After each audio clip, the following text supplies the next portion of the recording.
அனைவருக்கும் அன்பான வணக்கங்கள். இது மகா பெரியவா ஆன்மீகம் யூடியூப் சேனல். வெந்தயத்தை வைத்து பணத்தை ஈர்க்கக்கூடிய ஒரு சக்தி வாய்ந்த பரிகாரத்தை இந்த பதிவில் பார்க்க இருக்கிறோம்.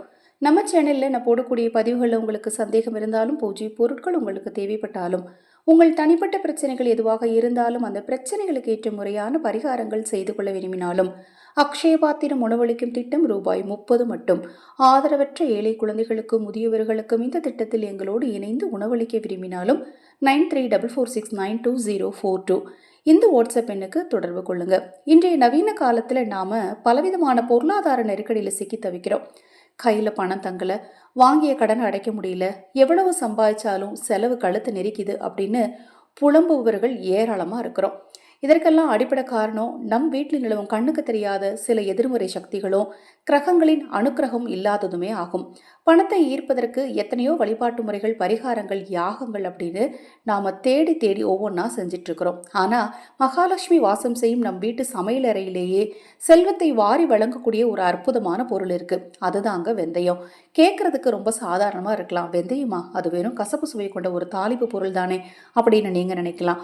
ஆனா சித்தர்களின் வாக்குப்படியோ, ஜோதிட சாஸ்திர விதிகளின்படியோ தங்கத்திற்கு இணையான ஈர்ப்பு சக்தி கொண்ட ஒரு அபூர்வ பொருள் வெந்தயம். தங்கத்தை பொன்னென்று அழைப்போம். அதே பொன்னிறத்தில் ஜொலிக்கும் இந்த வெந்தயமோ குரு பகவானின் பரிபூர்ண அருளை பெற்றது. குரு பார்க்க கோடி நன்மை என்பது நம் அனைவருக்கும் தெரிந்த ஒரு பழமொழி. அந்த குருவின் காரகத்துவம் பெற்ற வெந்தயத்தை நாம சரியான முறையில் கையாண்டா அது நம் விதியை மாற்றி அமைக்கும் வல்லமை கொண்டதுங்க. ஒரு காந்தம் எப்படி இரும்பை ஈர்க்குமோ அதை போல முறைப்படி வைக்கப்படும் வெந்தயம் பணத்தையும் தங்கத்தையும் அதிர்ஷ்டத்தையும் நம்ம வீட்டை நோக்கி ஈர்த்து கொடுக்குங்க. அஞ்சரை பெட்டியில் இருக்கும் கடுகு, மிளகு, சீரகம் போன்ற பொருட்களுக்கு மத்தியில் இந்த வெந்தயத்திற்கு மட்டும் ஒரு தனிச்சிறப்பு உண்டு. இது மகாலட்சுமியின் அம்சமாகவும் குபேரரின் அருளை பெற்றதாகவும் கருதப்படுது.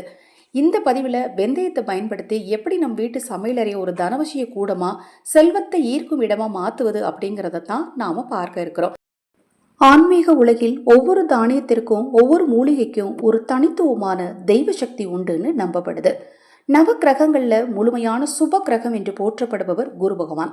ஒரு மனிதனின் ஜாதகத்துல குரு பகவான் வலுவா இருந்தா மட்டுமே அவனால வாழ்க்கையில உயர்ந்த நிலையை அடைய முடியும், கௌரவமான பதவியை பெற முடியும் மற்றும் அளவற்ற செல்வத்தை சேர்க்க முடியும். குருவின் பார்வைப்பட்டால் தோஷங்கள் அனைத்தும் விலகிவிடும் என்பது ஜோதிட விதி. அத்தகைய சிறப்பு வாய்ந்த குரு பகவானின் சக்தியை பூமிக்கு ஈர்த்து தரும் ஒரு சிறிய கருவிதான் வெந்தயம். பொதுவாக கொண்டைக்கடலை தான் குரு பகவானுக்குரிய தானியமாக நாம பார்த்திருப்போம். ஆனா தாந்திரீக ரீதியாகவும் மருத்துவ ரீதியாகவும் சூட்சம ரீதியாகவும் குருவின் முழு ஆற்றலையும் தனக்குள் அடக்கி வைத்திருக்கும் தினசரி பயன்பாட்டில் உள்ள மிக முக்கியமான பொருள் வெந்தயம். இதன் மஞ்சள் நிறம் மங்களத்தின் அடையாளம்.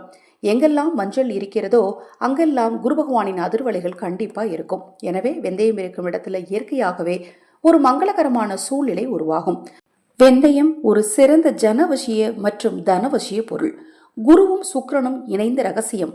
தங்கம் சேர வேண்டுமென்றால் குருவின் அருள் மட்டும் போதாது, அசுர குருவான சுக்கிரனின் அருளும் வேணும். சுக்கிரன் தான் சுகபோக வாழ்க்கைக்கு அதிபதி.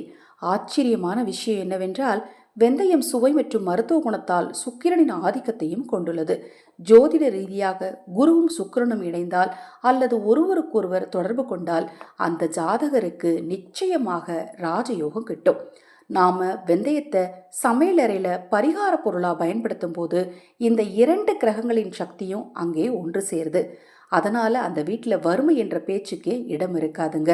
பிரபஞ்ச ஈர்ப்பு விதி. தங்கம் என்பது குருவின் அம்சம். பொன்னினும் தங்கத்தை நம் வீடு தேடி வரவழைக்க அதே பொன்னான நிறத்தில் இருக்கும் வெந்தயத்தை நாம் ஒரு ஊடகமா பயன்படுத்தலாம். உங்கள் தலைவிதியை மாற்றப்போகும் இந்த ஒரு வெந்தயத்தை நீங்க எப்படி பயன்படுத்தணும் அப்படிங்கிறத இப்ப தெரிஞ்சுக்கலாம்.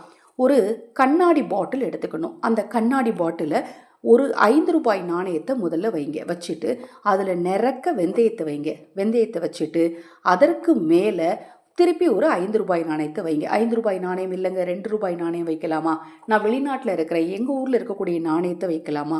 நாணயம் அப்படிங்கிற அந்த உலோகத்தை அதில் வச்சு அது மேலே வெந்தயத்தை வைக்கணும். அதன் மேலே திருப்பி நீங்கள் நாணயத்தை வச்சு அந்த டப்பாவை மூடி வச்சு அந்த டப்பாவை உங்கள் வீட்டில் இருக்கக்கூடிய சமையலறைக்கு பக்கத்தில் வச்சுருங்க. ஒரு மாதத்திற்கு ஒரு முறை மாற்றுங்க. மாற்றும் போது பழைய வெந்தயத்தை நீங்கள் சமையலுக்கு பயன்படுத்திக்கலாம். அதில் வச்சுருந்த காசை கொண்டு போய் கோயில் உண்டியலில் போட்டுடலாம், இல்லை தானம் போட்டுடலாம்.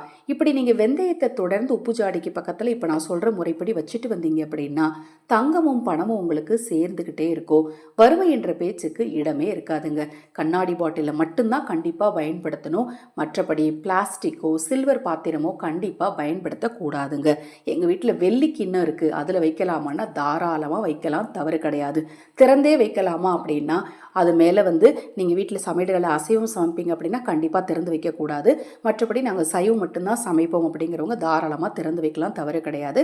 ஆனால் அது மேலே எச்சில் படாமல் பார்த்துக்கோங்க, தண்ணீர் படாமல் பார்த்துக்கோங்க.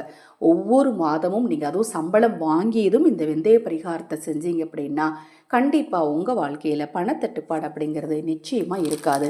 பெரும் செல்வந்தர்கள் பயன்படுத்தக்கூடிய ஒரு சூட்சம ரகசியம் இது.